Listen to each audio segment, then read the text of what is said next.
بسم الله الرحمن الرحیم. زما ټول د تحریک انصاف چې څونه جیل برو تحریک د پاره والنټیرز دي چا چې خپل رجسټریشن کړی دی هغې ته زما دا درخواست دی چې سبا له انشاءالله تعالی 11 بجې ځان رارسوئ ګلبهار تاڼې مخې ته او هلته انشاءالله تعالی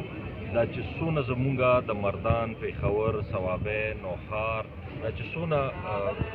ایریا ده د دې چې چا رجسټریشن کړي دي هغې ځان رارسوئ هلته او دا چې کوم د دې حکومت دا شوق دی دي خلک یری د جیلونو نه چې جیل کې به مو واچو په پی ټي آی والا باندې روزانه مقدمې دي مونږ به ټول ځو ما ټول کې خپل مخکې نوم پیش کړی دی چې ګرفتارۍ مخکې به ما ګرفتارۍ د هغې نه پس به ورکران به ګرفتارۍ نور چې څوک لیډرز دي نور هم خپل نومونه لیکلي دي صرف مقصد دا دی چې دوی د الیکشن نه تښتي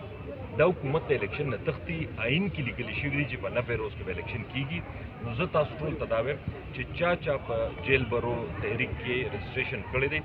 هغې د ټولو علاقو نه سبا له انشاءالله 11 بجې ځان رارسوئ او د دې دا شوق به پوره کوو چې دوی وایي چې موږ خلک په جیلونو کې اچوو او دوی به موږ ویارو دباو به کړو دوی به غلي شي دوی ته دا پته نشته چې دا تحریک انصاف ورکرز دي د تحریک انصاف خلک دي او هغه د عمران خان لیډر ځان سره ټرین کړي دي هغې د جیل میل د یارېدو والا نه دي ځان رارسوئ او سبا به ګورو چې د حکومت څوک ګرفتاري او څونه خلک ګرفتاري انشاءالله. عمران تیرے جان نثار